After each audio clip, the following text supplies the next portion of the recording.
वो लेकर के आए, कोई 5 किलो, कोई 10 किलो। राजा ने सबको उन नींबुओं की मार्केट की जो कीमत थी उस कीमत के बराबर पैसा दे दिया। मान लीजिए कि 10 किलो नींबू की कीमत 5 रुपए थी, तो 5 रुपए को दे दिया गया। अब वे सब वहां फैल गए। ये क्या हुआ, आप पक्षपात करते हैं। वो 5 नींबू लाया था तो उसको आपने 5 गांव दे दिया। हम इतने सारे नींबू लाए 5 किलो और आप हमको 5 रुपए दे रहे हैं। तो राजा कहते हैं देखो वो कपट रहित था, उसके पास उतना ही था, उसने सब कुछ हमें अर्पित कर दिया, इसलिए मैंने उसको 5 गांव का। आप तो हर तरीके से संपन्न हो, आप नींबू खरीद करके लाए हो तो मार्केट की जो कीमत है नींबू की वो हमने आपको दे दिया। ऐसे ही भगवान क्या होता है, तज मद मोह कपट छल नाना, करम सद्धते ही साधु समाना। जो कपट का परित्याग करके भगवान की शरण में जाता है, भगवान उसको अपनाते हैं। देखिए, जब भगवान श्री कृष्ण का अवतार हुआ तो कंस भी था और तमाम सारे लोग भी थे। बाकी सारे लोगों में भगवान, श्री कृष्ण में भगवान देखते थे, कंस उनको शत्रु की नजर से देखता था। क्यों? उसका हृदय निर्मल नहीं था, उसके हृदय में कपट था। भगवान राम का जब अवतार हुआ तो उनके समय में रावण ने भी तो भगवान के दर्शन किए, लेकिन कपटी होने के कारण उसको वह लाभ नहीं मिला जो अन्य लोगों को मिला। दंडकारण्य के साधुओं को भगवान श्री राम के दर्शन का जो लाभ मिला वह रावण को नहीं मिला। क्यों नहीं मिला? क्योंकि वह कपट से गया था। निर्मल मन जन सो मोहि पावा। तो इनके बारे में कहा जा रहा है कि यह चूंकि निर्मल मन के थे, इसलिए इनके हृदय में भगवान की महती कृपा प्रकट हुई, इनके ऊपर भगवान की महती कृपा प्रकट हुई और ये जो है संसार के लिए मंगल स्वरूप होकर के प्रकट हुए। अगली लाइन है, कर्णामृत सुकवित युक्ति अनुशिष्ट उचारी। तो इनका, जैसे गोस्वामी तुलसीदास जी ने रामचरितमानस की रचना की है, श्री व्यास देव जी ने भागवत की रचना और पुराणों की, वेदों की रचना, पुराणों की रचना की, ऐसे ही इन्होंने एक ग्रंथ लिखा, इसका नाम है श्री कृष्ण कर्णामृत। ये बड़ा पवित्र ग्रंथ है। जो रसिक भक्त हैं, युगल उपासी हैं, उनके लिए बड़ा अनुपम ग्रंथ है। अगली लाइन में कहते हैं, रसिक जनन जीवन हृदय जय हारा बलिधारी। तो जो रसिक जन है वो इनके कवित्व को अपने हृदय से लगा करके रखते हैं, उसको अपना प्राण स्वरूप मानते हैं, इनके कवित्व को, इनके द्वारा रचे गए ग्रंथ को। फिर कहते हैं, हरि पकड़ायो हाथ बहुत कह लियो छुटाई। आगे भी हम लोग कथा में सुनेंगे कि बिल्वमंगल जी नेत्रहीन हो जाते हैं और रास्ता भटक जाते हैं, तो भगवान इनकी सहायता करने आते हैं, इनका हाथ पकड़ करके पार लगाने लगते हैं। तो ये उनका हाथ कस के पकड़ लेते हैं, छोड़ते नहीं है, तो भगवान हाथ छुड़ा करके जाते हैं। जैसा हम लोगों ने सूरदास जी का चरित्र सुना था, तो सुना था ना उसमें, वैसे ही इनका हाथ पकड़ लेते हैं ठाकुर जी से ये हाथ छुड़ा के चले जाते हैं। तो हरि पकड़ायो हाथ बहुत तहलिए छुड़ाई। तो भगवान से कहते हैं ये कि कहा भयो कर छूटे बंदो जो हरि हियते जाए। ठीक है, हाथ तो तुमने छुड़ा लिया, लेकिन मेरे हृदय से चले जाओ, तब तो जाने कि तुम बलवान हो। चिंतामणि संग पाई के ब्रज वधु के बरनी है। एक चिंतामणि नाम की एक स्त्री हुई, जिनका संग पा करके भक्ति में इन्होंने बड़ा भगवान राधा माधव की जो केली है, बहुत निवृत्त निकुंज की लीलाएं हैं जो परम रसिक जनों के हृदय में प्रकट होती है, वह इनको प्रकट हुई इनके हृदय में और उसका इन्होंने वर्णन और गायन किया। श्री कृष्ण कृपा को ऊपर प्रकट विल्व मंगल मंगल स्वरूप। तो यह जो छप्पा था उसकी व्याख्या हम लोगों ने सुनी। ये जो है विल्व मंगल जी केरल, आज का जो केरल राज्य है, केरल राज्य में कृष्णवेना नामक नदी हुई, आज भी है वह नदी। कृष्णवेना नामक नदी के तट पर बसे हुए गांव में पैदा हुए। ये कुलीन ब्राह्मण परिवार में इनका जन्म हुआ। इनके पिताजी का नाम था श्री रामदास। श्री रामदास जी एक त्रिकाल संध्या वंदन करने वाले ब्राह्मण थे, कर्म कार्य करके अपना जीवन यापन करते थे और उनके ये पुत्र थे श्री विल्वमंगल जी, इनका भी जो वेदों का, शास्त्रों का अध्ययन प्रकांड था, संस्कृत के प्रकांड विद्वान थे और कर्मकांड से अपना जीवन यापन करते थे। विवाहित भक्त थे, शादी इनकी हो चुकी थी, एक पत्नी थी इनकी, इनके माता पिता, ये और इनकी पत्नी, ये 4 लोग जो है धर्मनिष्ठ ब्राह्मण के रूप में जीवन यापन करते थे। अब देखिए, जिन लोगों ने पूर्व की कथाएं सुनी है, आप सबने देखा होगा कि भक्तों का जीवन नीचे से शुरू होकर के उत्तरोत्तर ऊपर वृद्धि करता गया, उनके हृदय में उत्तरोत्तर वृद्धि होती गई। लेकिन यहां इनके चरित्र से भगवान हमें क्या सिखाना चाहते हैं, इस बात को ध्यान देने की योग्य बात है। ये बड़े भक्त हैं, बड़े साधक हैं, त्रिकाल संध्या वंदन करते हैं, इन्होंने वेद पढ़ा हुआ है, उपनिषद पढ़ा हुआ है, सभी शास्त्रों का अध्ययन कर रखा है, नित्य प्रति गीता का पाठ करते हैं, लेकिन इनका पतन होता है और पतन होकर के फिर इनकी भक्ति में वृद्धि होती है। यह क्यों, कैसे करके हो रहा है? तो हम लोग कथा में प्रवेश करते हैं। तो ये कृष्णवेदा नदी के तट पर रहने वाले कर्मकांडी ब्राह्मण श्री बिल्वमंगल जी थे। पूजा पाठ आदि से इनका जीवन यापन होता था। एक दिन की बात है, ये नदी पार नगर में किसी सेठ के यहाँ पूजा पाठ कराने गए हुए थे। सेठ के यहाँ पूजा पाठ करा करके जब ये लौट रहे थे, थोड़ा सायं हो गई। सायं हो गई तो उस नगर की एक वैश्या थी जिसका नाम था चिंतामणि। वह चिंतामणि अपने यहाँ, वैश्याओं का काम क्या होता है, वहां 50 लोग इकट्ठा होते हैं, वो नृत्य करती है, गायन करती है, अपने हाव भाव से लोगों को रिझाती है, उसके बदले में वो पैसे पाती है। वो जो चिंतामणि नामक वैश्या थी, बड़ी सुंदर थी, उसका स्वरूप बड़ा सुंदर था। ये उस जगह से निकले और निकले तो इनकी निगाह उसके ऊपर पड़ गई। निगाह पड़ी और निगाह पड़ते ही ठिठक के वहां खड़े हो गए। एक तत्ववेत्ता ब्राह्मण है, सभी वेद उपनिषद का इनको ज्ञान है, लेकिन देखिए एक क्षण का कुसंग कितना घातक इनके लिए हो जा रहा है। ये उन्होंने देखा और देखा तो बस देखते रह गए, उसको वहीं खड़े होकर के उस वैश्य को देखने लगे। उसका पूरा नृत्य इन्होंने देखा और उसका नृत्य देखते देखते ये उस पर इतना आसक्त हो गए कि इनको समय का भान ही नहीं रहा कि कितनी देर हो गई। देर रात तक वो उसका नृत्य गान चलता रहा, ये खड़े होकर के वहां देखते रहे। इसीलिए पिछली कथा में जब हम लोग कथा श्रवण कर रहे थे तो वहां यह बताया गया था कि कुसंग से बचना चाहिए। गलत जगह पे गलत व्यक्तियों से जरा भी मतलब नहीं रखना चाहिए। अब है तो ये ब्राह्मण कुलीन ब्राह्मण है, लेकिन उस वैश्य को देख करके उसमें आसक्त हो गए, उसके रूप में, उसके लावण्य में फंस गए और ऐसा फंसे कि घर द्वार की सब सुख छूट गई। और चूंकि ये युवा थे, शरीर भी लंबा तगड़ा था, हष्टपुष्ट थे, जो त्रिकाल संध्या वंदन करने वाले ब्राह्मण है, तो सबके लिए नहीं कहता हूं, अगर कोई मेरी बात किसी को बुरी लगे तो क्षमा कीजिए। अगर कोई ब्राह्मण है और त्रिकाल संध्या वंदन करता है, गायत्री का जप करता है और वेद का पाठ करता है, तो आप देखेंगे उसके चेहरे पे एक ब्रह्म तेज महसूस होता है, उसके चेहरे पे एक अलौकिक तेज सा रहता है। इनके शरीर सौष्ठव को देख करके वह वैश्या भी इन पे मोहित हो गई।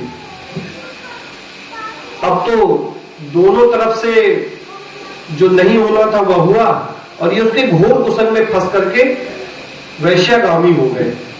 पहले तो चोरी छुपे जाते, फिर धीरे धीरे ऐसा हो गया कि ये जो है ज्यादातर समय उसी वैश्या के यहां पड़े रहते, ज्यादातर समय उनका उस वैश्या के यहां बीतने लगा। पिता एक कुलीन ब्राह्मण थे, समाज में लोगों ने उनको ताना मारने चालू किए, थू मची कि भाई आप कैसे ब्राह्मण हो, आपका बेटा तो वैश्यागामी हो गया है, उस नगर की चिंतामणि नामक वैश्या क्या ही पड़ा रहता है। हमेशा उसी के यहाँ बैठाता रहता है, उठता रहता है। अब तो घर भी आना इन्होंने बंद कर दिया। इनकी जो पत्नी थी बड़ी बड़ी पतिव्रता थी, साध्वी स्त्री थी, उसने बड़ा अन्न विनय किया, इनसे बड़ी प्रार्थना की, लेकिन ये उसके रूप लावण्य में ऐसा आसक्त हुए कि सब घर द्वार छोड़ करके चले गए। और जब ज्यादा दबाव घर वालों का पड़ा तो परमानेंटली उसी के यहाँ रहने लगे।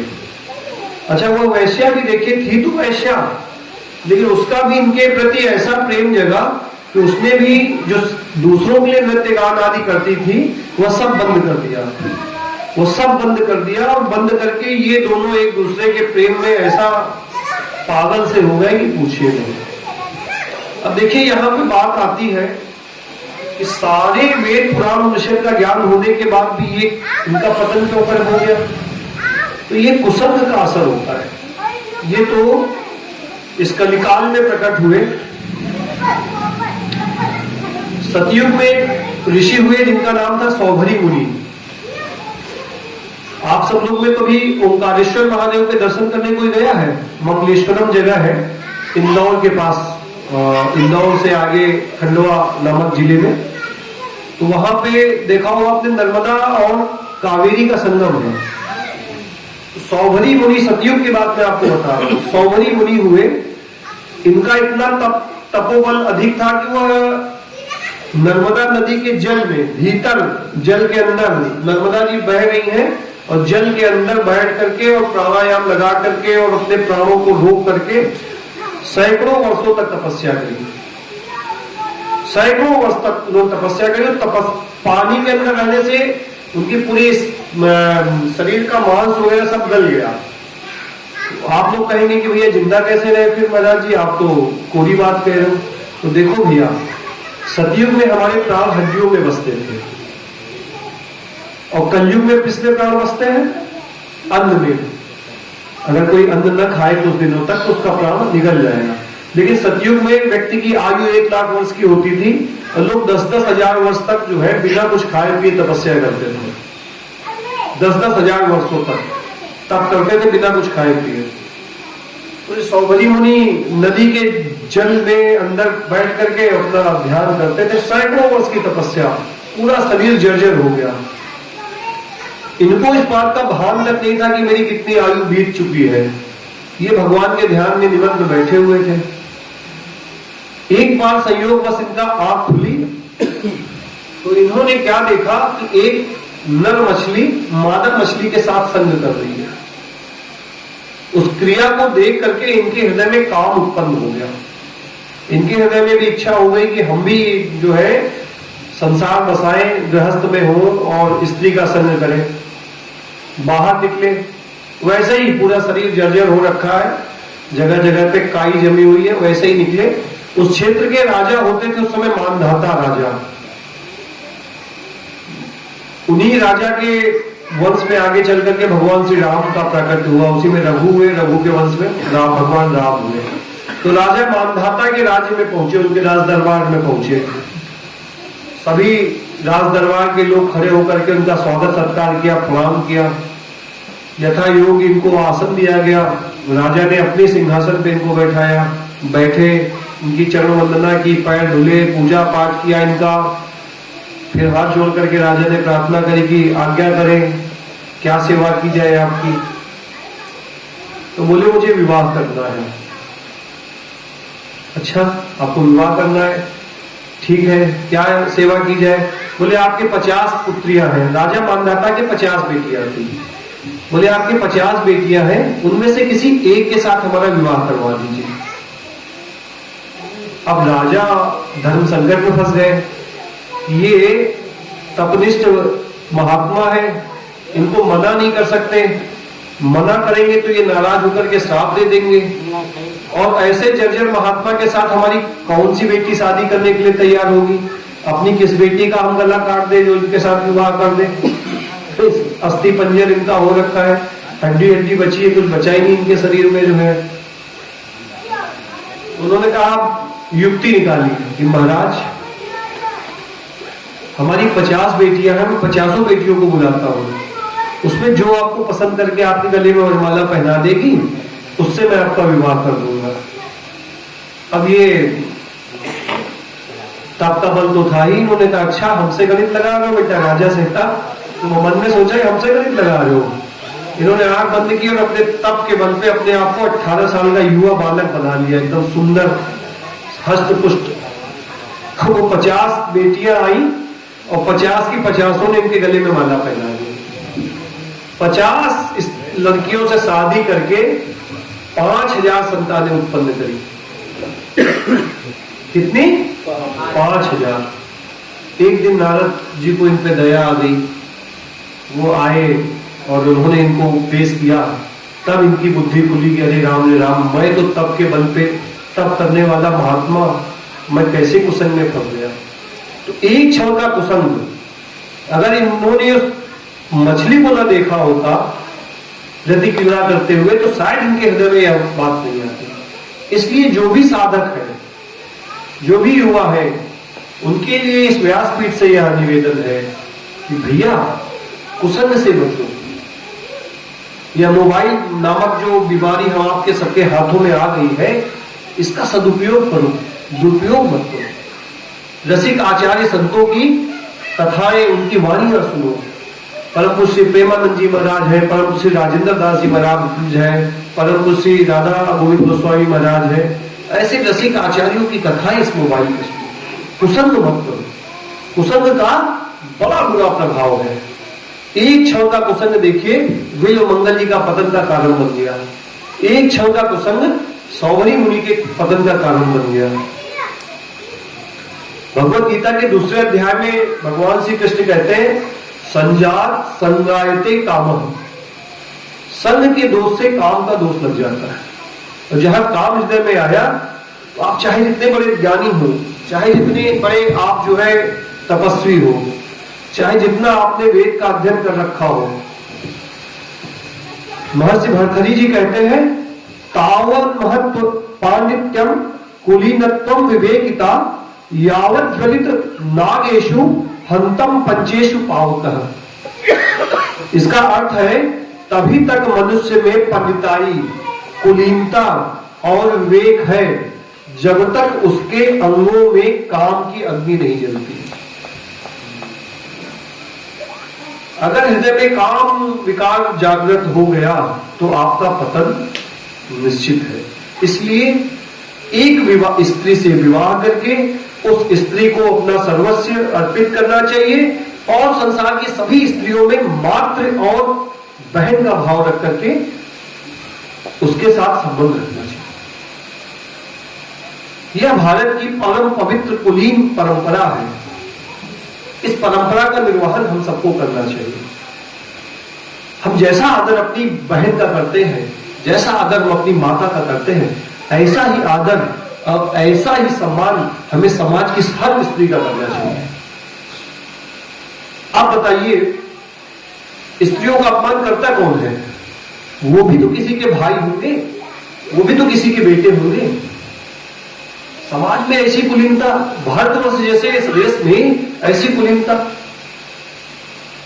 एक भद्र पुरुष का यह उत्तरदायित्व बनता है, एक सभ्य पुरुष का यह उत्तरदायित्व बनता है कि उसके सानिध्य में रहने वाली प्रत्येक बहन बेटी पूर्ण सम्मान के साथ जीवन जिए, उसको पूरा आदर मिलना चाहिए। भारत की परंपरा में स्त्री को देवी की उपाधि दी गई है, उसको देवी के स्वरूप में पूजा जाता है। अच्छा आप बताइए, हम सब यहां बैठे हैं, हम सबने महाभारत की कथा का श्रवण किया होगा। द्रौपदी के शरीर से उनके वस्त्र को हटाने के प्रयास के कारण महाभारत जैसा घोर युद्ध हो गया और लाखों उस युद्ध में वीरगति को प्राप्त हो गए। आज क्या हो रहा है? यह समाज का उत्तरदायित्व है कि वो स्त्री का सम्मान करे, स्त्री के मान की रक्षा के लिए कभी आवश्यकता पड़ जाए भैया तो दो जगह पे प्राण की बाजी लगा देना। पहला, अगर कोई गाय की हत्या कर रहा हो तो अपने प्राण देकर के उस गाय की रक्षा करना। दूसरा, कोई किसी स्त्री के साथ दुर्व्यवहार करने का प्रयास कर रहा हो तो अपने प्राण देकर के उस स्त्री की रक्षा करना। आपको परम पद की प्राप्ति होगी। ये मैं नहीं कह रहा हूं, शास्त्र कह रहे हैं। संघ का दोस्त का बड़ा बुरा प्रभाव है। संग दोस्त से हम सबको बचना चाहिए। हम लोगों की बुद्धि ऐसी थी नहीं, कुसंग के कारण मलिनता आ गई बुद्धि में। हमने खान पान का विचार करना छोड़ दिया। हमें कैसा खाना चाहिए, कहाँ खाना चाहिए, कहाँ नहीं खाना चाहिए, इसका आचरण, इसका व्यवहार हमने छोड़ दिया, जिस कारण हमारा समाज आज जो है कुमार्ग पे, कुपथ पे चल पड़ा है। जो भी व्यक्ति अपने को सभ्य मानता है, जो भी अपने आप को भद्र पुरुष मानता है, जो भी अपने आप को श्रेष्ठ पुरुष मानता है, उसका उत्तरदायित्व बनता है कि समाज को सही मार्ग, सही दिशा दिखाने के लिए प्रयास करें। और उसकी शुरुआत कहां से होगी? स्वयं अपने साथ। हम यहां बैठ करके आपसे उपदेश कर रहे हैं, लेकिन ये बातें अगर हमारे आचरण में ना हुई तो न आपके ऊपर इस बात का कोई प्रभाव पड़ेगा, न समाज पे इसका कोई प्रभाव पड़ेगा। पहले हमें इसको अपने जीवन में धारण करना पड़ेगा, फिर दूसरों के बीच जाना पड़ेगा कहने के लिए। तो काम की बात हो रही थी कि कितना खतरनाक है। इसको भर्तृहरि जी दूसरे श्लोक में कहते हैं, मत्ते भकूल दंभलेन भुवि संति सूरा केचित प्रचंड मृगराज वेदि दक्षा किंतु ब्रवीमि बलिनाम पुरतः प्रशह कंदर्प दर्प दलेन बिरला मनुष्य। इसका अर्थ है, इस पृथ्वी पर मतवाले हाथियों के कुंभ स्थल को विदीर्ण करने वाले सूरवीर भी हैं। वो कह रहे हैं कि अगर कोई हाथी पागल हो जाए, ऐसे पुरुष भी उपस्थित है जो अपने हाथ के प्रहार से उस हाथी को मूर्छित करने या गिरा करके उसको मार दे, उसके पेट को फाड़ दे, उसके मस्तक को फाड़ दे। कह रहे कोई कोई बलवान तो ऐसा भी है कि सिंह के साथ लड़ करके सिंह को भी पछाड़ दे। किंतु बलवानों के सामने मैं हट पूर्वक कहता हूं कि कामदेव के दर्प को नष्ट करने वाले मनुष्य बहुत बिरले ही होते हैं। जो काम के संग उसमें फंसा, उसका निकलने का बड़ा कठिन मार्ग हो जाता है। तो यह सारी बातें हमने आपको इसलिए बताई कि भैया कुसंग से बचना चाहिए और सत्संग का लाभ लेना चाहिए। अपने दैनिक जीवन को खूब करिए। हमारा धंधा है, व्यापार है, हम घर गृहस्थी का कार्य करते हैं, खूब करिए, लेकिन कुसंग से बचिए। कोई ऐसा अभक्ष्य पदार्थ न खाइए जो आपकी बुद्धि को मलिन कर दे। ऐसे किसी वस्तु का सेवन न करिए जो हमारे आपके विवेक की क्षमता को क्षीण कर दे। एक बात याद आ गई, एक व्यक्ति मरने के बाद जो है यमराज के यहाँ पहुंचा, उसके हिसाब का लेखा जोखा हो रहा था। लेखे जोखे में ऐसा हुआ कि भाई अगर ये कोई, इसके पाप और पुण्य का बैलेंस बराबर हो जाए, अगर ये कोई एक छोटा पाप कर दे, पाप और पुण्य का बैलेंस बराबर हुए स्वर्ग की प्राप्ति नहीं होती है, क्योंकि पुण्य अच्छे और पूरे पुण्यों का फल भोगने के लिए व्यक्ति को धरती पर ही आना पड़ता है। तो एक कोई छोटा पाप कर दिया जाए, तो उसने पूछा बताइए पाप होता क्या क्या है? तो हम भाई कोई एक छोटा देख लेंगे। तो बताया गया कि नशा करना यानी शराब पीना एक पाप है। अच्छा और बताइए? तो बोले जो है हत्या करना पाप है, किसी जीव को मारना पाप है। और क्या? बोले किसी स्त्री के मान का मर्दन करना यानी उसके साथ में गलत कार्य करना पाप है। तो अच्छा ठीक है, तो सबसे छोटा तो शराब पीना ही हमें लगता है, यही कर लेते। तो वो धरती पे उसको वापस भेजा गया, उसने शराब पी लिया।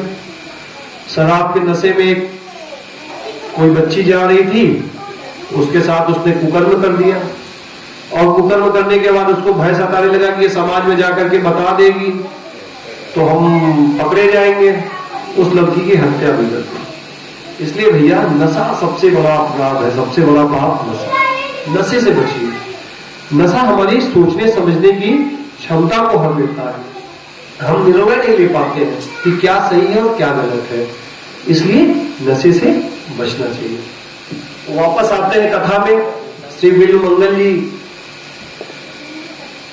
ज्यादातर समय इनका उसी वैश्या के यहां बीतने लगा। वैश्या इनमें आसक्त, ये वैश्या में आसक्त, दोनों एक दूसरे के पसोपेश में पड़े रहते हैं। इधर पिताजी की समाज में बड़ी निंदा, बड़ी जगहसाई होने लगी। वह दुख उनसे सहन नहीं हुआ। उस दुख में पहले इनकी माताजी का शरीर पूरा हो गया और बाद में इनके पिताजी का शरीर पूरा हो गया। अभी तक जो इनकी धर्मनिष्ठा पत्नी थी वो अपने सास ससुर की सेवा करके किसी प्रकार से अपना जीवन यापन कर रही थी। अब वह अकेली पड़ गई। गांव के सभी ब्राह्मणों ने और समाज के लोगों ने, गांव के प्रधान आदि सब इकट्ठा होकर के उनसे कहने लगे कि भाई देखो, अगर इनका संस्कार नहीं होगा, इनकी 13वीं बरसी, इनका तर्पण श्राद्ध नहीं होगा तो इनकी आत्मा भटकती रहेगी पंडित जी की। कुछ उपाय करो, इनका तर्पण हो। अब बिल्वमंगल जी की कोई संतान तो थी नहीं कि जो तर्पण श्राद्ध आदि करती। स्त्री को तर्पण और श्राद्ध करने का अधिकार नहीं प्राप्त है। तो ये धर्म संकट खड़ा हुआ कि बिल्वमंगल तो उस वैश्या क्या है, कैसे श्राद्ध और तर्पण हो। तो स्त्री ने हाथ जोड़ करके लोगों से कहा कि आप जाइए, बुला लाइए, लेकिन कोई तैयार नहीं हुआ। हम वहां नहीं जाएंगे, वहां जाकर के इनकी ये दशा हो गई, हमारी भी वही दशा हो जाएगी, हम नहीं जाएंगे। अंत में हार करके वो, चूंकि वह पतिव्रता स्त्री थी, धर्मनिष्ठा स्त्री थी, तो उसने प्रण किया कि हम ही अपने पति को लेकर के आएंगे और अपने सास ससुर का श्राद्ध तर्पण आदि हम करवाएंगे। तो वो गई। वो समझती थी कि जो है हम सीधे जाकर के अपने पति से कहेंगे तो ये मना कर देंगे। तो उसने क्या किया, उस वैश्या के पास गई। अपने पति की जानकारी के अभाव में उस वैश्या के पास गई। वो बड़ी विनम्रता के साथ हाथ जोड़ करके उससे विनय पूर्वक प्रार्थना करने लगी कि देखो, ये जो बिल्वमंगल है, जो आपके रूप में आसक्त होकर के आपके यहाँ पड़े रहते हैं, ये मेरे पति हैं। मेरे सास ससुर का निधन हो गया है। अगर आप एक दिन के लिए मुझे इनको दे दो, आप कुछ ऐसा करो कि एक दिन के लिए चले जाए, मैं इनको बाद में नहीं रोकूंगी, ये एक दिन के लिए आ जाए और पिताजी का श्राद्ध तर्पण आदि करने के बाद ये आपके पास वापस चले आए, मुझे इसमें कोई आपत्ति नहीं है।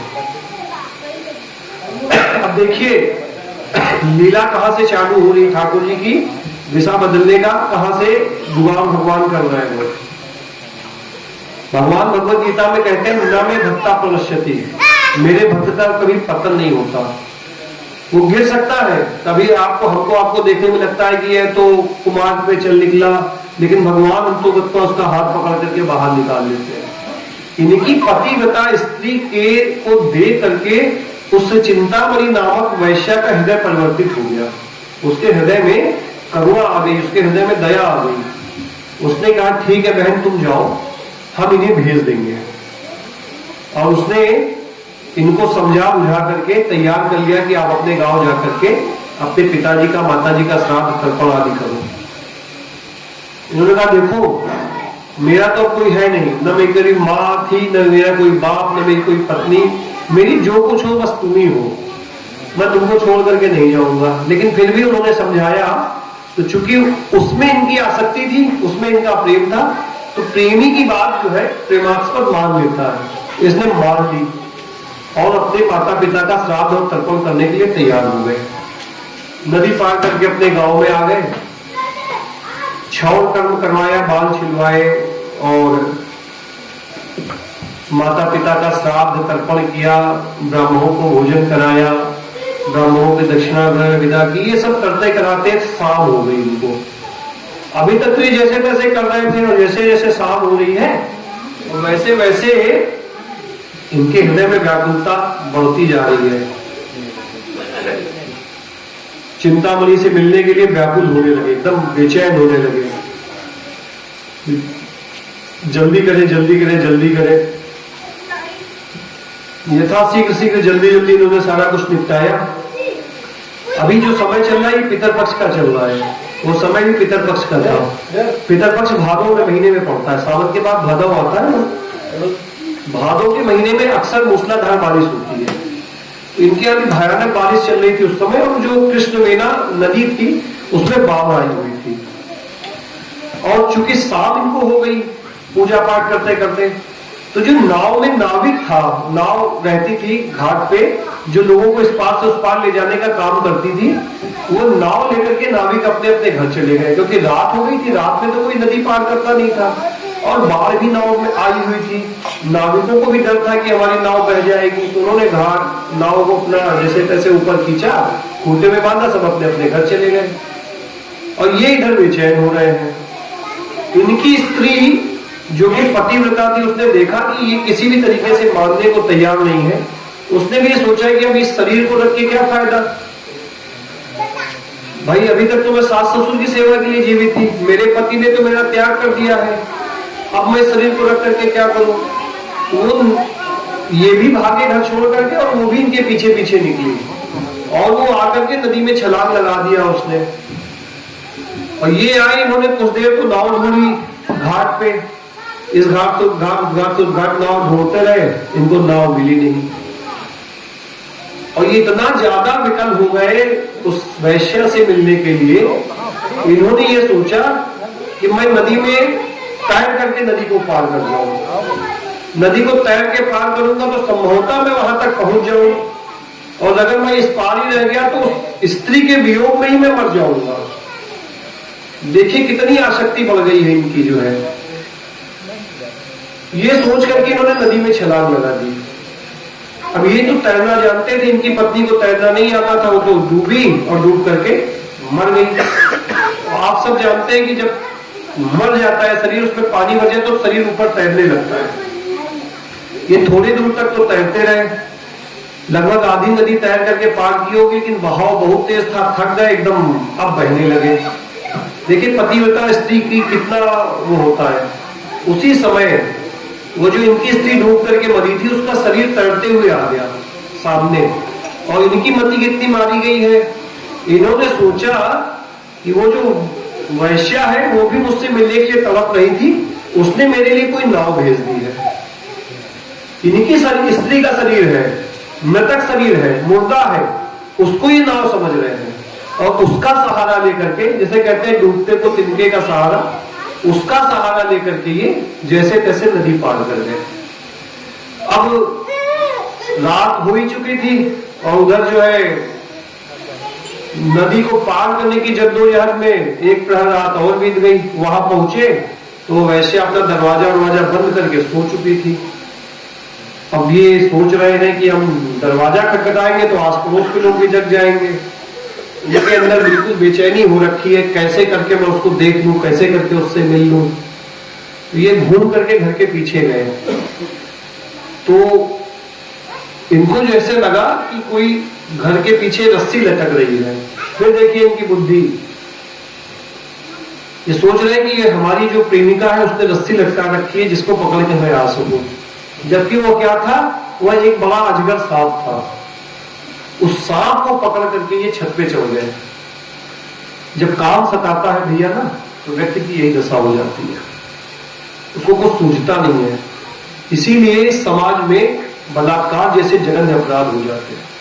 आदमी कामान हो जाता है, अंधा हो जाता है, उसे कुछ समझ में नहीं आता, अच्छा बुरा कुछ दिखता नहीं है। ये उस सांप को रस्सी समझ करके वो धीरे धीरे करके ऊपर चढ़ गए। अब ऊपर चढ़े तो जीने पे जो अंटिया होती है उसका भी दरवाजा बंद। अब क्या करें, तो घूम करके अंदाजा लगाया।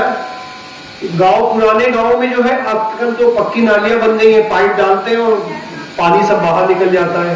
लेकिन पुराने गांव अगर किसी ने देखे हो तो नापदान होता था, जो महिलाएं बर्तन मारती तो उसका पानी सब इकट्ठा होता था एक जो है, और वो निकाल करके फिर बाहर फेंका जाता था। तो स्त्रियां बाहर तो आती नहीं थी, घर के अंदर ही नहाती थी, तो एक गड्ढा खोद दिया जाता था। मुझे याद है मेरे बचपन में गाँव का बड़ा मकान था तो उसके आंगन में ऐसा गड्ढा था, तो ये उस छत पर से उसी गड्ढे में कूद पड़े। कूदे तो छपाक करके आवाज हुई, वह चिंतामणि जग गई, आई, उसने देखा कौन कौन कौन, अरे मैं बिलमंगल। अरे कैसे आए तुम, नदी में तो इतनी बाढ़ आई है, नाव वाला कोई है नहीं, तुम कैसे आ गए। कह रहे तुमने तो नाव भेजी थी। मैंने नाव भेजी थी, क्या बात करते हो, मैंने तो कोई नाव नहीं भेजी। कहने चलो दिखाता हूं तुमको। अब देखिए ये इतने मदान हो गए थे कि वो अपनी स्त्री के शरीर को नाव समझ के उसको खींच करके बाहर रखाए हैं। ले जाकर के उसको दिखाया तो वो जो चिंतामणि थी वो पहचान गई, लालटेन लेकर के गई, उसने देखा तो पहचान गई कि अरे ये तो इनकी ही स्त्री का शरीर है।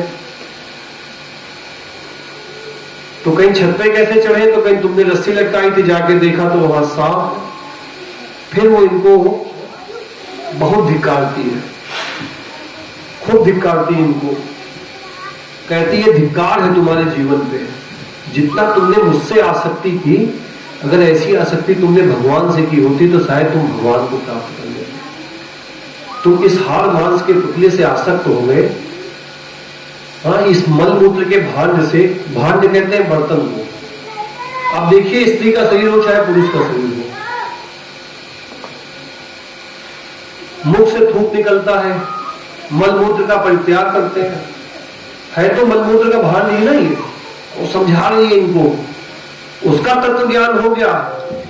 उस स्त्री के शरीर को देख करके उसको बोध हो गया कि ये कितना बड़ा जघन्य अपराध मैं कर रही हूं और ये व्यक्ति कर रहा है। उनको धिक्कारती कि धिक्कार है तुम्हारे जीवन पे, इससे अच्छा तो तुम मर ही जाते। अरे मुझ वैश्या से, इस हाड़ मांस के पुतले से तुमने इतना प्रेम कर लिया, इतना प्रेम अगर तुम भगवान से करते तो तुम्हें भगवत प्राप्ति हो जाती। खूब धिक्कारती, इनको खूब धिक्कारती है, इतना धिक्कारती है। और ये भी कहती है कि देखो आज से मेरा तुम्हारा कोई संबंध नहीं, जब तुम अपने पिता के नहीं हुए, अपनी माता के नहीं हुए, अपनी इतनी रूपवती गुणवती इतनी पतिव्रता स्त्री के नहीं हुए, तुम्हें इतना भान नहीं रहा कि ये नाव है कि ये किसी का मुर्दा शरीर है, तुम्हें ये भान नहीं रहा कि ये रस्सी है या सर्प है। हाँ? तुम इतने कामंद हो गए हो, इतने काम में अंधे हो गए हो, तो अब तुम्हारा हमारा कोई साथ नहीं।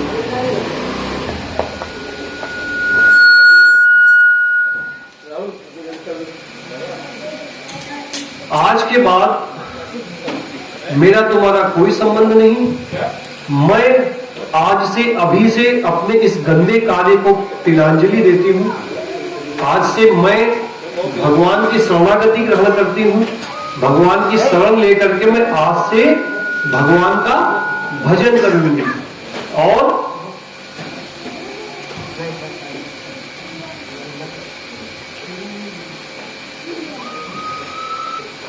आज से मैं भगवान का भजन करूंगी और मेरा तुम्हारा कोई भी सरोकार नहीं रहेगा।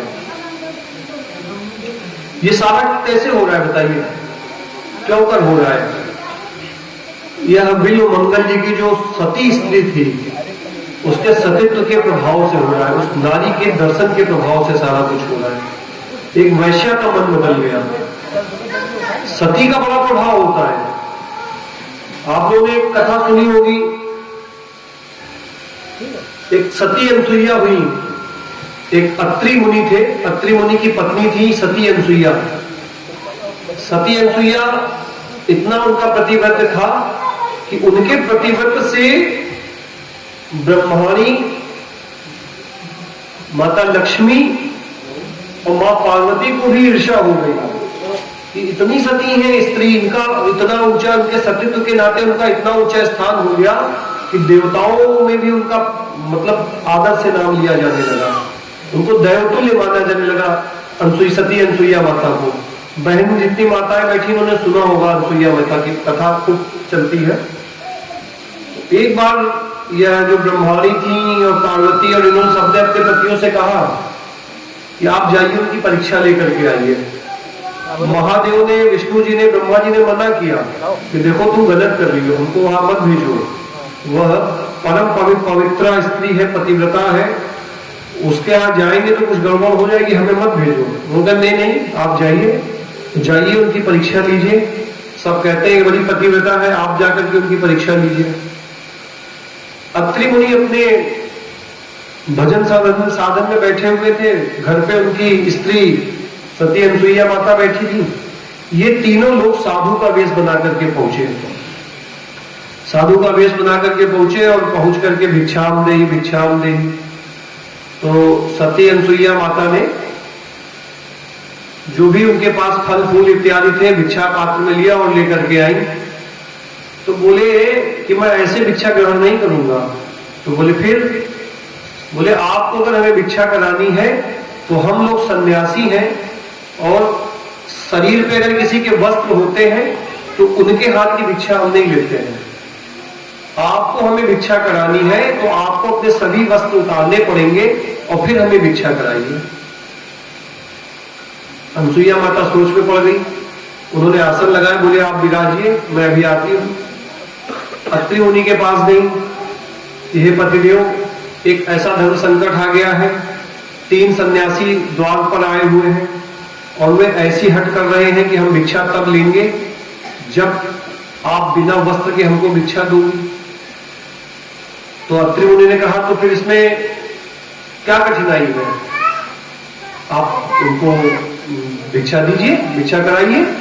कहीं कैसे? कहने लगे आप पतिव्रता स्त्री हैं, सती हैं, आपके पास क्या सामर्थ्य है, आप मुझसे पूछने आई हैं, आप खुद इसका निदान कीजिए।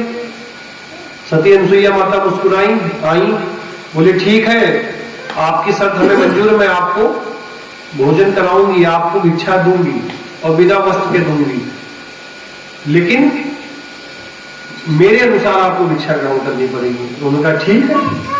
उन्होंने हाथ में जल लिया, अपने पतिदेव का स्मरण किया और वो जल छिड़का तो ब्रह्मा विष्णु और महेश तीनों लोग 6-6 महीने के बच्चे बन गए। 6-6 महीने के बच्चे बना दिए और तीनों लोगों को पालने में बैठा दिया और कटोरे में दूध लेकर के आई और सबको पिलाया। दूध ही नहीं पिलाया, अब जो है 6 महीने का बालक करके रख लिया। उधर जो है कैलाश में, ब्रह्मलोक में और क्षीर सागर में हाहाकार मच गया।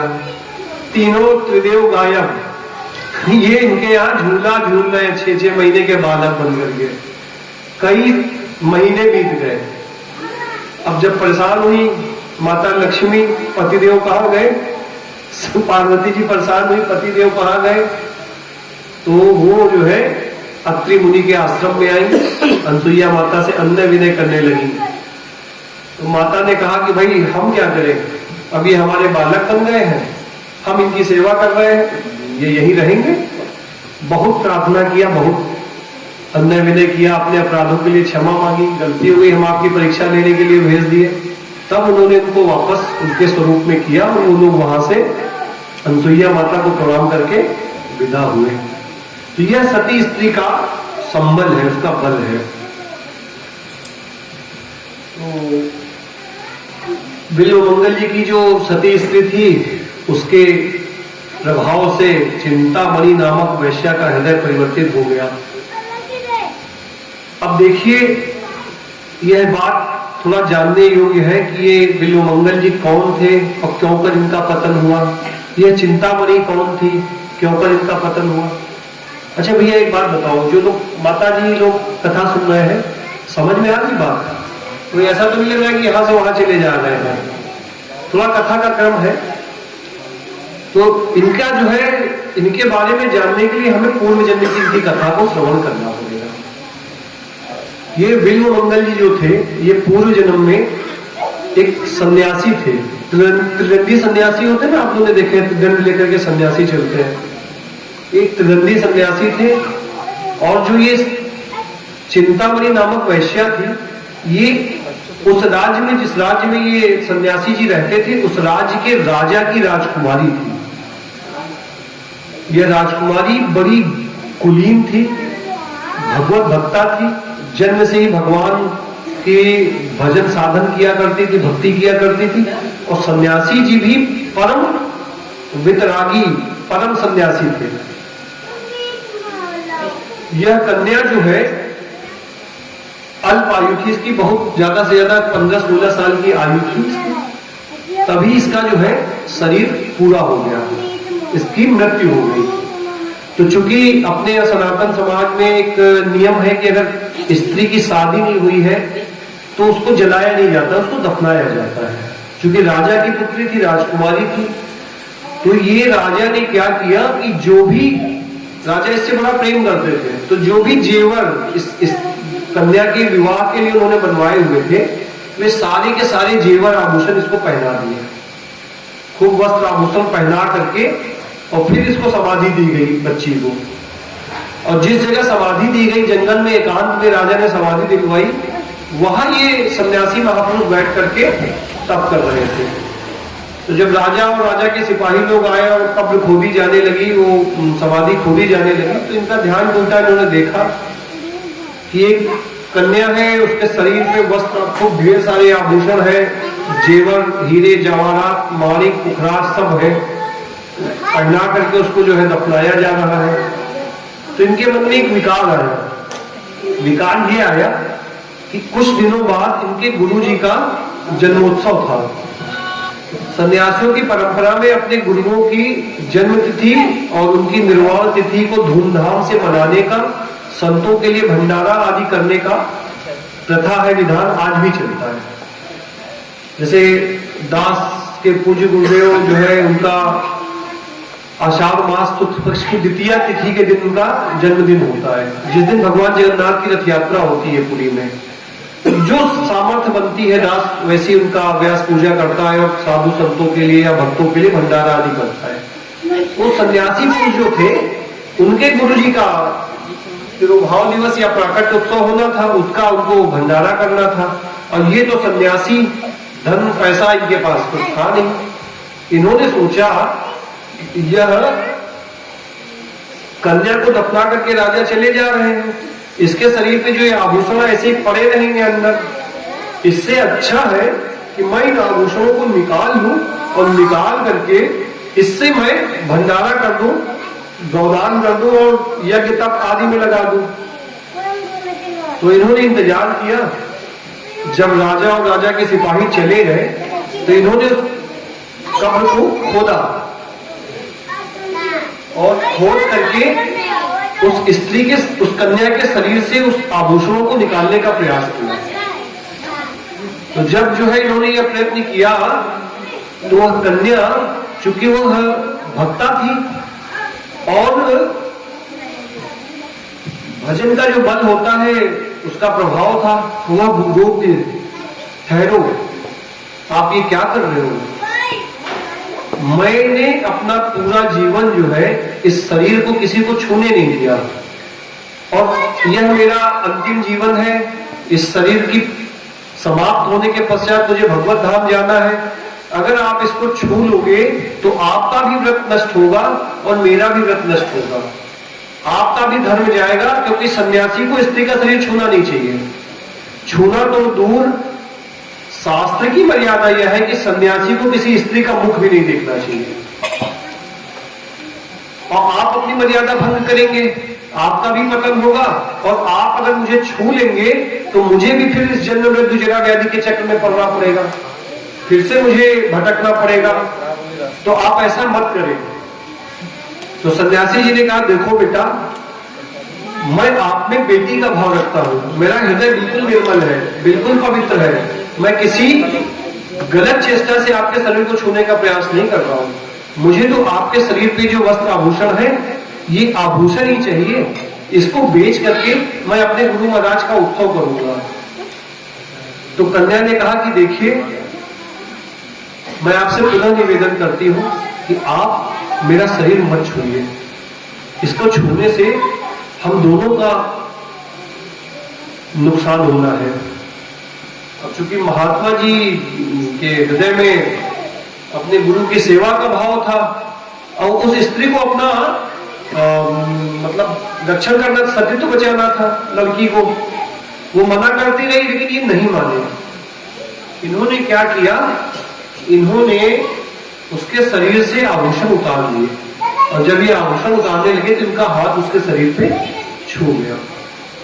वह क्रोधित हुई और उसने इनको श्राप दिया, एक यति सन्यासी होते हुए भी आपने मुझ स्त्री के शरीर को छुआ है, तो आप का पतन हो जाएगा, आपको पुनः जन्म लेना पड़ेगा, और आपने चूंकि मुझे छुआ है, इस कारण मेरा भी पतन होगा अब मुझे भी एक वैश्या के रूप में जन्म लेना पड़ेगा और आप उससे आकृष्ट हो जाओगे और आपका सारा भजन नष्ट हो जाएगा और आपका महान पतन होगा।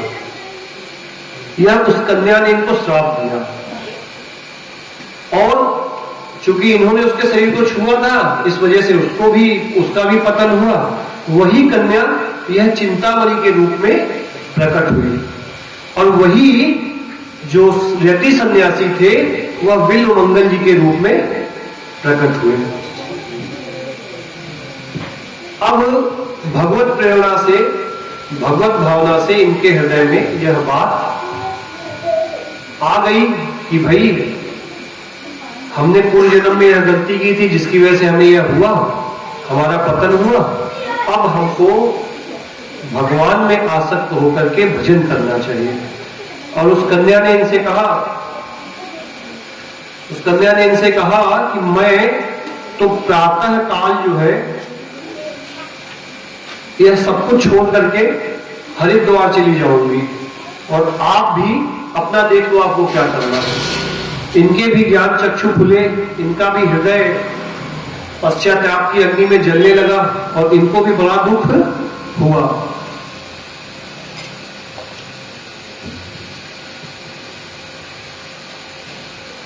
वह जब इनको जो है धिक्कार रही थी तो कह रही थी धिक तो ही कामी तो समपूर्ण विषय पथगामी। और एक श्लोक उसने बोला, बड़ा अच्छा श्लोक बोला, उसका भी श्रवण हम लोगों को करना चाहिए। वो कह रही है मुखम श्लेष्म गाढ़म तदपि च शैशाकेन तुलितम स्थलो मांसो ग्रंथि कनक कलशा विद्युत्पमितो क्षर मूत्र किल्मिनः करिवर कर स्पर्श जघने मुहुर्निग्नम रूपम कविजन विशेषे गुरु कृतम।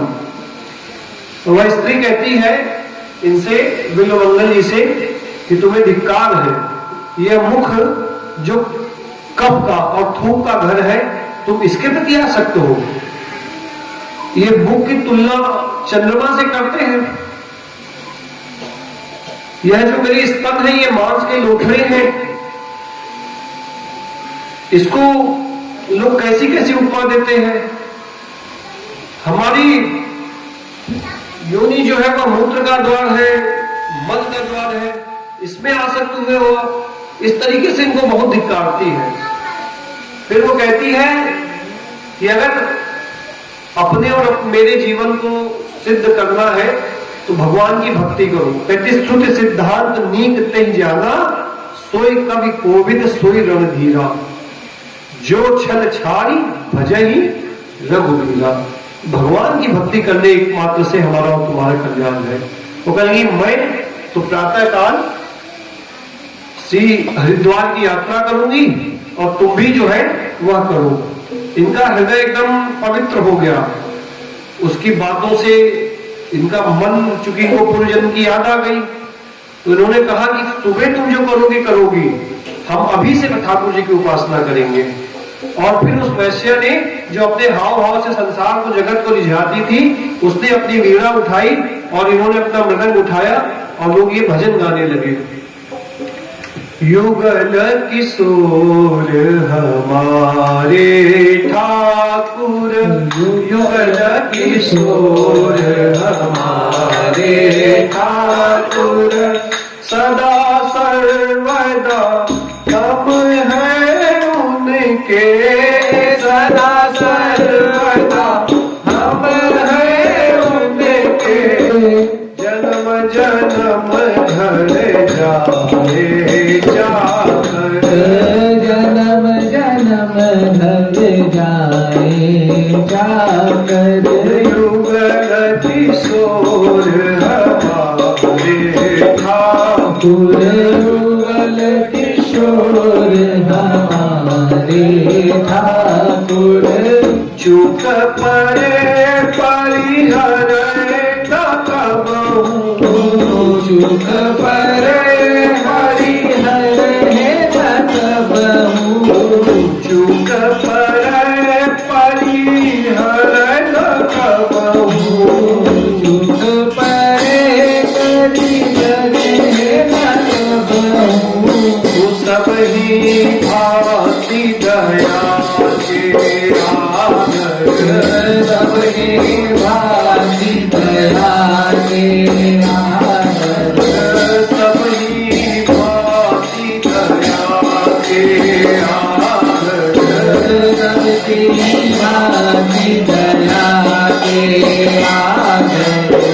जुगल किशोर हमारे ठाकुर, युगल किशोर हमारे ठाकुर। जय श्री भक्त प्रकट त्रिभुवन में प्रवर्तनी, जय श्री प्रकट त्रिभुवन में प्रवर्तनी। जय श्री भक्त प्रकट त्रिभुवन में, जय श्री भक्त प्रकट त्रिभुवन में। प्रतनि पोषक परम सुधाकर, पोषक परम सुधाकर, युगल किशोर हमारे ठाकुर, युगल किशोर हमारे ठाकुर। हरे कृष्ण कृष्ण कृष्ण हरे हरे, हरे राम राम राम हरे हरे। हरे कृष्णा कृष्णा कृष्णा हरे हरे। हरे राम राम राम हरे हरे। हरे कृष्ण कृष्ण कृष्ण हरे हरे, हरे राम राम राम हरे हरे। हरे कृष्णा कृष्णा कृष्णा हरे हरे। हरे राम राम राम हरे हरे। हरे कृष्ण कृष्ण कृष्ण हरे हरे, हरे राम राम राम हरे हरे।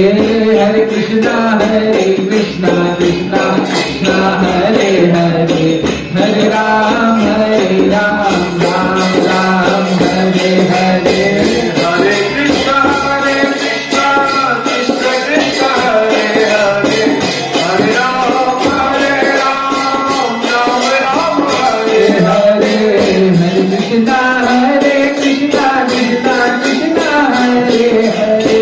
हरे राम राम राम हरे हरे। हरे कृष्णा कृष्णा हरे हरे। हरे राम राम हरे हरे। हरे कृष्णा कृष्णा कृष्णा हरे हरे।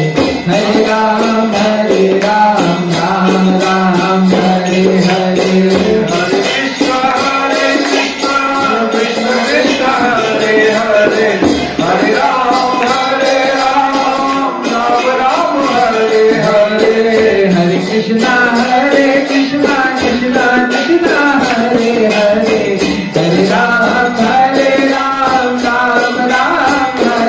हरे। हरे कृष्ण कृष्ण कृष्ण हरे हरे, हरे राम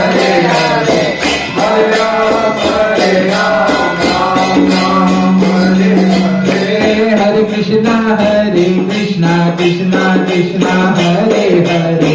हरे राम राम हरे हरे।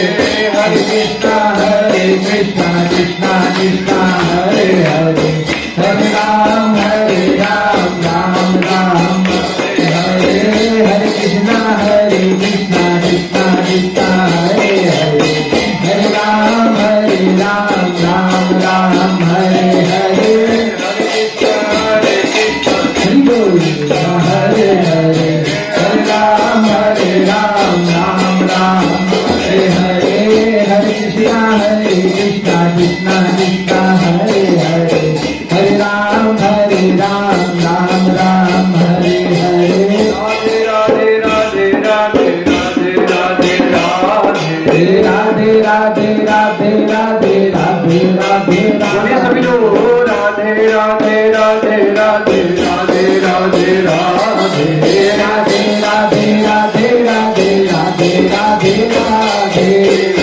राधे राधे राधे राधे राधे राधे। जय राधे राधे राधे राधे राधे राधे राधे। राधे राधे राधे राधे राधे राधे राधे। राधे राधे राधे राधे राधे